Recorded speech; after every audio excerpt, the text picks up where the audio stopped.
Bonsoir à toutes et à tous, j'espère que vous allez bien. Petite grosse vidéo ce soir pour revenir sur plein de choses qui se sont passées récemment. Ce soir, ou plutôt demain, on va dire dans la nuit, ça va faire 15 mois que je suis en rétention séminale. Je voudrais vous dire qu'en fait, j'ai compris une chose, c'est que la rétention séminale, c'est facile. Vous allez me dire, pourquoi tout le monde n'y arrive pas dans ce cas-là? En fait, ce qui nous empêche la plupart du temps d'accéder à un niveau supérieur, je dirais, de notre propre personne, c'est souvent nos croyances limitantes. C'est notre mindset. Il y a trois choses, disait Alex Hormozy, qui vont nous bloquer, en quelque sorte, comme une échelle. Vous avez deux barreaux d'échelle de chaque côté et vous avez les barreaux horizontaux. Vous avez les compétences, skills, vous avez le caractère, les traits de personnalité, et vous avez en fait au milieu le mindset. Le mindset, c'est quoi? C'est vos croyances. Vos croyances, parfois, on va dire, en anglais on dirait empowering, en puissançante, magnifique néologisme, ou alors elles sont limitantes, elles vont vous limiter. Elles vont vous cantonner à un espace de votre vie, un espace géographique, un espace financier. Et je pense que c'est la même chose, je sens aussi que c'est la même chose pour la rétention séminale. En effet, lorsqu'on est en rétention séminale, souvent on se dit « Ah, c'est dur, ah, je ne vais pas y arriver, ah, il y a trop de stimulation. » Mais en fait, quand vous vous dites ça, vous vous préparez pour l'échec, vous vous préparez à échouer. Et lorsque vous faites le chemin inverse, lorsque vous dites « Ah, mais c'est facile, au contraire. Je vois une femme, qu'est-ce qui se passe? Ok, ça va bien. Est-ce que j'ai un peu de stimulation? Je vais méditer, douche froide, je vais faire du sport, je vais vider la prostate, etc. » Enfin bref. Et je voudrais faire un aparté là-dessus. C'est pour ça que justement, moi, au bout d'un moment, je me suis dit « Croyance limitante, stop, je mérite de publier mon livre. » Donc, voici mon livre, Les Cavalières. C'est un recueil de poèmes que j'ai écrit entre 2018 surtout et 2019. J'ai écrit quelques poèmes entre 2020 et 2022, mais on va dire que le cœur a été fait en 2018-2019. C'était un moment de ma vie où c'était assez difficile, et c'était un de mes moyens pour communiquer en fait. C'était un moyen de parler avec le monde, de parler avec les gens. J'étais pas encore en rétention séminale à l'époque, mais j'avais ce besoin de canaliser, ce besoin d'écrire. C'était ma façon de communiquer. Et maintenant, c'est ma chaîne YouTube. Je mettrai les liens, vous pouvez le retrouver sur la Fnac, je crois aussi sur Amazon, enfin sur toutes les librairies de France et de Navarre. Il vaut 14 €, enfin il vaut probablement plus, mais il coûte 14 € en tout cas. J'ose espérer qu'il vaut plus. Et si ça vous plaît, n'hésitez pas à me le dire, je serai très heureux d'avoir votre retour dessus. C'est assez... c'est très personnel. Hein. C'est très personnel, mais en même temps c'est très accessible. C'est un... Je ne peux pas parler trop du contenu, mais je dirais que c'est une très grande partie de ma féminité, de mon côté créatif qui est ressorti. C'est pour ça que ça s'appelle Les Cavalières. Et j'espère que vous apprécierez. Fin de la parenthèse. Les croyances limitantes, en fait, ce sont surtout des choses qu'on vous a dites et que vous avez intégrées. Ou des choses que vous vous dites à vous-même et que finalement vous prenez pour vrai, alors qu'en fait, ça n'a pas d'existence. Et dans cette mesure, des accélérateurs de conscience, que ce soit de manière thérapeutique, ça peut être une psychothérapie, ça peut être l'hypnose, ça peut être aussi les psychédéliques, champignons, LSD, mescaline, ayahuasca, etc. Vont vous aider en fait à passer outre ça. Mais c'est dur en fait de le faire, c'est très dur. Mais dès qu'on se rend compte en fait de nos croyances limitantes, dès qu'on fait attention à nos pensées, c'est pour ça que la méditation est un outil surpuissant, dès qu'on s'écoute penser, on se dit « Ok, ça je sais d'où ça vient. C'est tel professeur qui m'a dit ça quand j'étais en CE1, quand j'avais 7 ou 8 ans, et en fait c'est faux. Et je vais leur prouver que c'est faux. Et en fait, je sais que c'est faux. » Mais il y a une partie de vous qui veut entretenir ça, et c'est votre ego, parce que votre ego veut la survie, veut de l'attention. Votre ego, dites-vous, c'est comme en fait un enfant ou une fille, un garçon, peu importe, mais toxique, narcissique, malade. Il y a une dimension très perverse dans l'ego qui veut vous faire souffrir pour que vous continuiez de ressasser le passé et d'angoisser sur le futur. Alors qu'en fait, tout se joue dans le présent. Donc, c'était le premier point sur le mindset. Pourquoi la rétention c'est facile? Parce que le mindset, vous pouvez le changer. Vous pouvez le changer. C'est pour ça qu'on pratique les affirmations, mais pas seulement les affirmations, on pratique aussi les questions. Au lieu de dire « Ah, je suis maigre, je suis en bonne santé, etc. » Qu'est-ce que je peux faire pour être en meilleure santé? Je vous conseille d'ailleurs Karine Champagne, qui est extraordinaire, une très, très belle femme. J'ai son livre pas loin, mais je ne sais plus où je l'ai mis. Je le mettrai en lien. Voilà. La deuxième chose, c'est la pratique. La pratique de la rétention spinale, finalement, c'est ultra simple. C'est-à-dire, on n'éjacule pas. C'est vrai, on ne peut pas faire plus simple, c'est-à-dire, littéralement, on ne se stimule pas le pénis. Et comment on fait pour augmenter, je dirais, on va dire, sa zone tampon? Bah déjà, on se muscle en fait. Parce que lorsqu'on se muscle, finalement, on peut avoir beaucoup plus de contrôle sur l'influx nerveux, sur la stimulation à ce niveau-là. Lorsqu'on fait ça ensuite, on peut faire circuler l'énergie, on peut faire des exercices de respiration, on peut faire du tai chi, du qigong, j'en ai parlé, c'est vraiment des... Vous voyez, c'est très doux en fait, c'est très lent, on va vraiment chercher à ressentir le mouvement dans toutes les parties de notre corps. C'est un peu comme la danse, j'ai envie de vous dire, c'est un peu comme avoir conscience du corps, mais aussi dans les sports de combat, les arts martiaux. Vous allez positionner votre corps dans l'espace, vous allez positionner l'énergie dans votre corps en fait. Vous allez positionner l'attention sur certaines parties, sur certains muscles, sur certaines fonctions, la respiration, le battement cardiaque, l'ouïe, la vision, etc., l'odorat. Troisième point qui est important, je pense, c'est pour ça que je fais aussi ces vidéos, parce que le plus important, je pense, c'est d'avoir des partenaires. Et c'est pour ça que justement, je suis en train de mettre en place toute cette communauté, parce que je pense que c'est important d'avoir des partenaires de coopétition, pas seulement de coopération, ok, d'accountability, on dirait en anglais, pour rendre des comptes, mais aussi de compétition. Une compétition saine, ça s'appelle l'émulation. Il y en a un mot en français pour ça, la compétition saine. Le but, c'est pas d'écraser l'autre, c'est de compétitionner avec des personnes qui ont un niveau à peu près similaire pour se tirer vers l'eau. Parce que, comme Mihail Csikszentmihalyi, en parlant du flow, le flow est atteint lorsqu'on est dans une zone entre l'inconfort et le confort. Entre est-ce que c'est un trop gros challenge ou est-ce que c'est pas du tout un challenge. Donc lorsqu'on est vraiment dans cette zone liminale, j'ai envie de vous dire, eh ben, c'est à ce moment-là qu'on peut progresser. Parce on a quand même des repères, mais on est un peu dans l'inconnu. Et donc on va avancer, on va progresser. Ça peut être dans tous les domaines de la vie. Et ça, c'est important, je pense. La capacité à devenir fort dans la rétention et dans votre vie en tant qu'homme, à devenir meilleur, ça passe par le fait d'être comme un boxeur qui fait que jabber, ou un kickboxer qui fait que mettre des coups de pied droits, ou des tips, ou des trucs, il est prévisible, il est facile à battre. Mais alors si vous attaquez différents angles, là vous allez chercher les côtes, vous allez chercher le foie, vous allez chercher le plexus, vous allez chercher, boum, vous allez chercher les abdominaux, vous allez chercher l'autre côté aussi, le pancréas, et là vous tapez dans la tête. Vous faites varier les angles, vous changez les angles, etc. Vous changez les domaines, vous pratiquez différents sports de combat. C'est pour ça que dans le MMA, il y a des gens qui vont être bons en tant que striker, frappeur, ou grappleur, c'est-à-dire en cas de jiu-jitsu, la lutte ou le saisissement en fait. Et votre but en tant qu'homme pour devenir un homme de haute valeur et pour être dans le top 20%, c'est de multiplier ses angles. Je vais faire un aparté là-dessus. Moi, quand j'étais en classe préparatoire, il y avait des gens qui étaient bons dans une matière. Mais ils étaient bons juste dans une matière, donc c'était facile de les battre en fait. Moi, j'étais pas le meilleur dans toutes les matières, mais j'étais bon partout en fait. Et ce qui fait qu'en fait, j'étais un bon élève. J'étais un bon élève, mais vraiment dans le sens pas juste suiveur, en mode apprenant, en mode académique, en mode scolaire, en mode, je dirais, étudiant, en mode aussi autonome, parce que finalement, on avait énormément de travail à fournir. Moi, je faisais de l'histoire, de la géographie, de la philosophie, de la littérature, de l'anglais, l'espagnol, du latin, on faisait aussi du sport, on avait des mathématiques. Alors voilà, littéralement, c'est ça, je vous disais, boum, boum, boum, boum, là, vous faites varier les angles, vous faites varier les positions, etc., les hauteurs, boum, boum, et là, vous allez chercher tout ça. Et c'est la même chose pour la vie, en fait. La capacité à aller chercher votre physique, par exemple, la musculation de votre cou, la ligne de la mâchoire, la forme de votre visage, enfin, maximiser tout ça, votre chevelure, votre force physique, j'ai envie de vous dire aussi, votre force intellectuelle, vos finances, ça va être quoi d'autre? Connaître d'autres choses, par exemple, savoir danser, salsa, bachata, kizomba, tout ce que vous voulez, du swing, du rock. Voilà, multiplier en fait les cordes à votre arc en fait. Il y a des gens, c'est juste des one-trick pony, on dit en anglais. C'est-à-dire qu'ils ont juste une corde à leur arc. Vous en avez plein, et plus vous en aurez, plus ça va se multiplier en fait. Et les compétences se démultiplient, parce que lorsque vous êtes finalement, vous apprenez à faire quelque chose, vous créez de la plasticité neuronale en fait, et vous croisez en fait.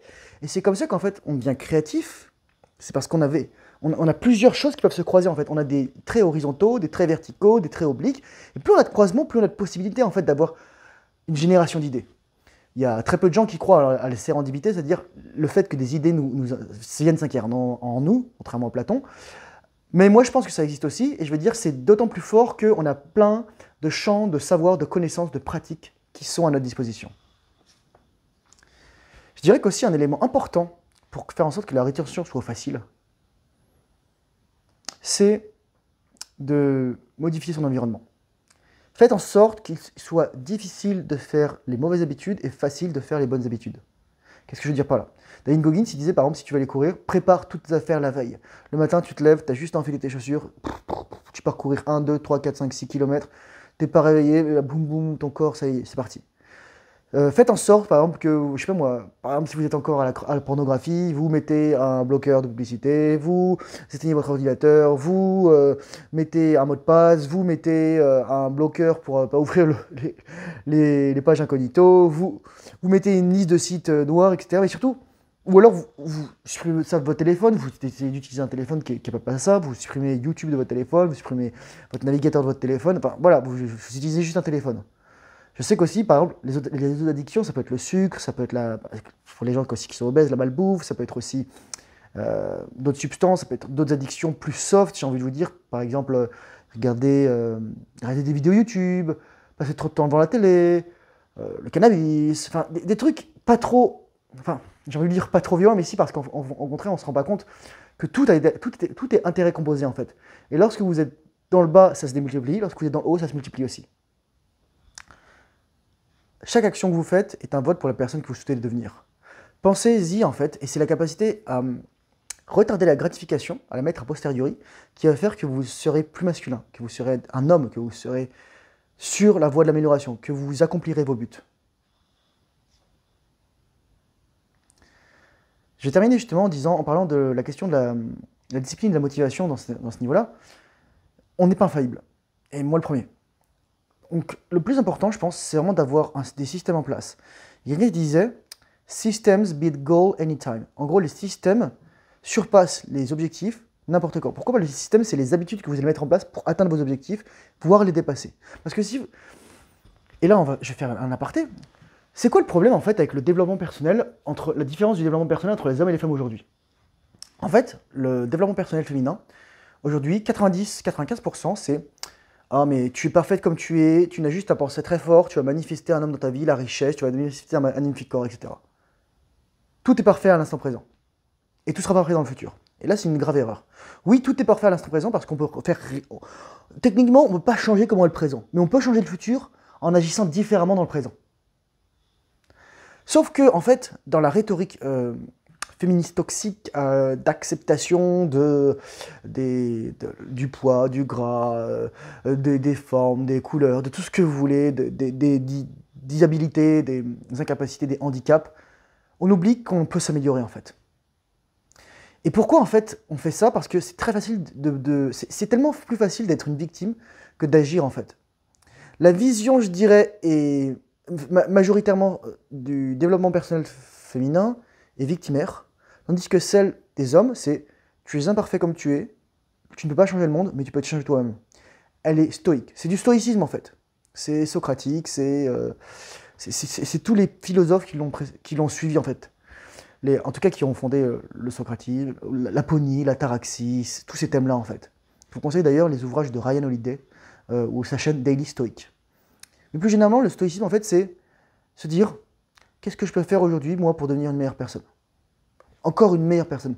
Je suis une version très bien comme je suis, ou alors je suis une version moins bien, mais qu'est-ce que je peux faire? Est-ce que je peux arrêter de manger? Est-ce que je peux marcher plus? Est-ce que je peux arrêter de manger des conneries, bien entendu? Est-ce que je peux faire un jeûne d'un jour? Est-ce que je peux faire ci? Est-ce que je peux lire un livre? Est-ce que je peux me documenter sur un sujet? Est-ce que je peux faire telle ou telle chose, etc. C'est très important, je pense, de penser à ça. Donc discipline et motivation. La motivation, c'est important d'en avoir, mais dites-vous qu'en fait la motivation, c'est le démarrage en fait. C'est le démarrage. Et ensuite, c'est la discipline qui prend le relais. Motivation, c'est juste le petit étincelle qui commence tout, qui embrasse tout ça. Et la discipline, vraiment, c'est ce qui va faire en sorte que vous continuez de le faire même quand vous n'en avez pas envie. Et pourquoi c'est important de faire les choses lorsqu'on n'a pas envie? Parce que souvent, lorsqu'on n'a pas envie, en fait, au-delà du fait qu'il y a des circonstances extérieures, on va trouver des justifications. Je vous dis souvent, le cerveau, c'est une machine à trouver des explications, des excuses et des justifications. Moi, par exemple, aujourd'hui, j'étais malade, qu'est-ce que je fais? Je suis quand même entraîné. Je me suis un peu rentré dedans, c'était quand même assez agressif. Mais je suis content, en fait. Je suis content, je suis allé marcher, je me suis acheté ce t-shirt. Ce t-shirt magnifiquement marron, rose, ocre. choisissez la couleur. Et voilà. Bref. La rétention. Je parlais du célibat. Le célibat, on l'associe souvent à la vie monacale. Et en fait, c'est ça. Il faut que vous soyez un moine des temps modernes. Il y a deux types de moines, bien entendu. Il y a deux types je dirais plutôt de religieux. Il y a les religieux réguliers et les religieux séculiers. Les religieux réguliers, c'est ceux qui suivent la règle, c'est ceux qui vivent tout seuls, cloîtrés, isolés. Et les religieux séculiers, c'est ceux qui restent dans le siècle, qui restent dans la vie. Et vous pouvez choisir d'être l'un ou l'autre. Vous pouvez choisir de vous enfermer, aller dans une montagne, etc. Ou vous pouvez choisir de vivre parmi le commun des mortels. Et vous pourriez éventuellement fonder une famille. Mais parce que, comme je le disais, l'abstinence doit servir un but. L'abstinence pour elle-même, ce n'est qu'une négation en fait. L'abstinence doit être un moyen d'atteindre vos objectifs plus rapidement. L'abstinence, le célibat, la rétention, la chasteté.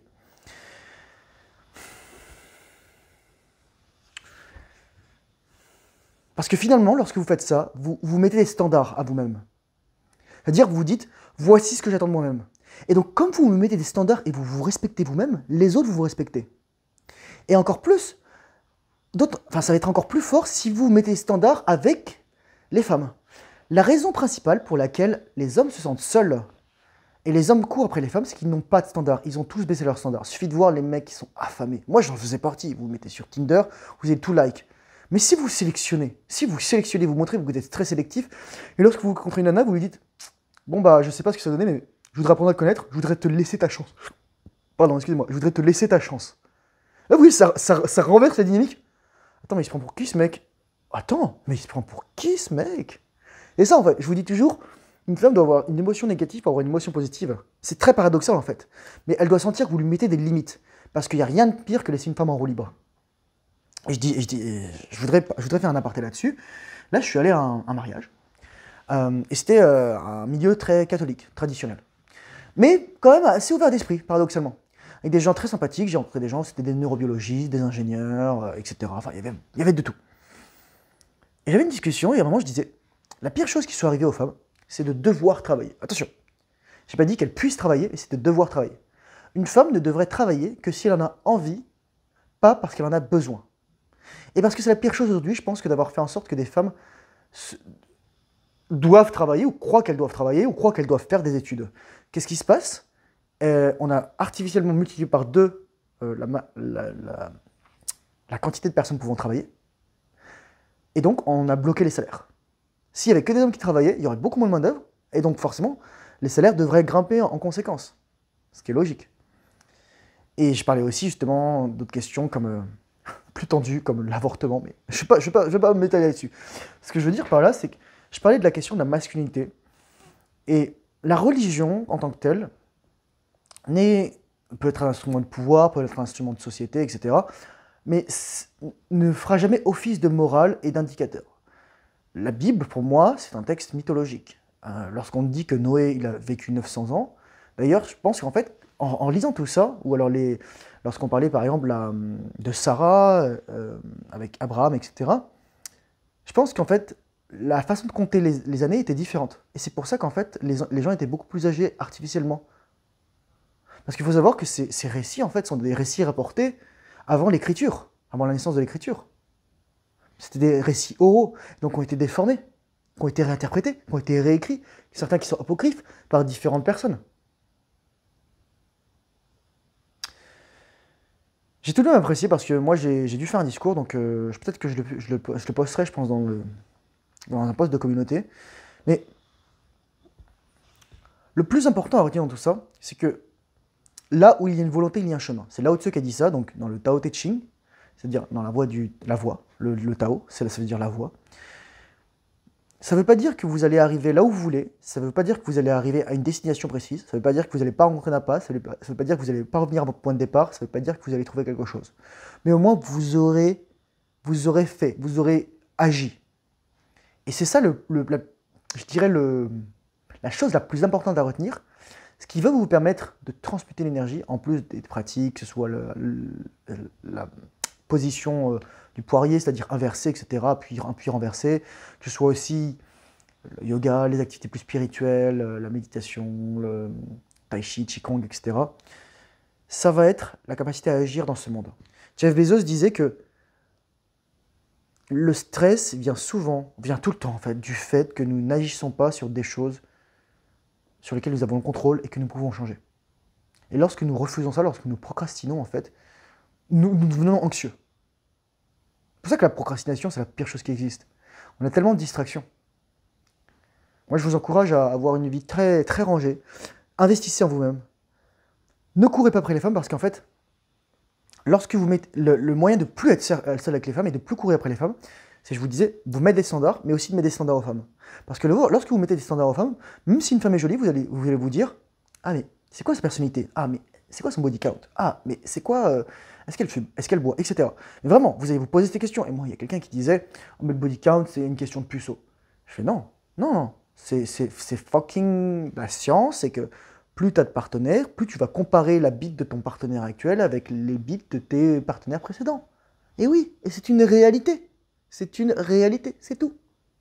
Donc lorsque le mec il se fout les doigts dans les yeux jusqu'au coude, bah c'est son problème, on va le laisser. Il apprendra sa leçon en temps voulu. Je dis pas que les femmes sont des créatures horribles, je dis juste que, comme ta discussion disait, l'hypergamie est hors de contrôle. Parce que une femme sera naturellement hypergame et au lieu de rester avec le même mâle et de s'élever avec ce mâle, qu'est-ce qu'elle va faire? Elle va changer de mâle. Sauf que c'est une illusion, déjà je disais souvent que la femme puisse avoir un mâle supérieur à chaque fois, en fait, qui va rester attaché à elle. Parce que plus un mâle s'élève, plus il a de choix de femme. Et plus une femme vieillit, moins elle est attractive, en termes de valeur sexuelle. Elle peut être attractive sur d'autres plans, mais les femmes qui vont s'améliorer sur d'autres plans sont extrêmement rares. Surtout avec la facilité qu'elles ont à avoir de l'attention ou des partenaires. Une femme perd de la valeur avec l'âge, avec le nombre de partenaires qu'elle a. Une femme, disons que son pic de fertilité, je vais vous dire, c'est 18-25 ans. C'est juste ça. Et donc, une femme qui a plus de 25 ans, bah, c'est ça, elle a atteint son pic de valeur sexuelle, si tant est qu'elle est restée vierge jusqu'à ce moment-là. Et ensuite, ça va faire que décroître. C'est normal. C'est un fait biologique. Il y a peut-être des exceptions, il y a des variabilités, etc. Il y a des écarts types. C'est une généralité, mais c'est vrai. Et le plus dur pour tout ça, c'est en fait J'y réfléchissais, je me disais, le défi pour les femmes, c'est de conserver leur virginité. Le défi pour les hommes, c'est de conserver leurs semences et de s'améliorer. Pour les femmes, c'est de ne pas, en fait, se dépraver. Voilà. Prenez soin de vous. Courez pas après les femmes, ça sert à rien. Laissez les femmes, en fait, venir vers vous lorsque vous serez amélioré. Ne soyez pas l'esclave de votre désir sexuel. Pratiquez la rétention séminale. Devenez meilleur. Soyez une bonne personne. Le monde a besoin d'hommes, a besoin de bonnes personnes. Les femmes sont désespérées de trouver des hommes. Les vraies femmes, les bonnes femmes. Et même les femmes qui ont vécu des choses pas belles sont désespérées de trouver des vrais hommes aussi. Parce que c'est lorsque les hommes de haute valeur auront fait la paix avec leur désir sexuel et arrêteront de se comporter comme des Leonardo DiCaprio, arrêteront de faire croire aux femmes que toutes les femmes peuvent les avoir, se fixeront, choisiront la voie de la spiritualité, de la monogamie, de la famille, etc. Ou alors, en fait, ne céderont pas à la facilité qu'ils ont de par leur statut pour être dans la polygamie, qu'on changera en fait les habitudes des femmes. Les femmes conditionnent le comportement des hommes, mais en général, mais le top des hommes conditionne le comportement des femmes.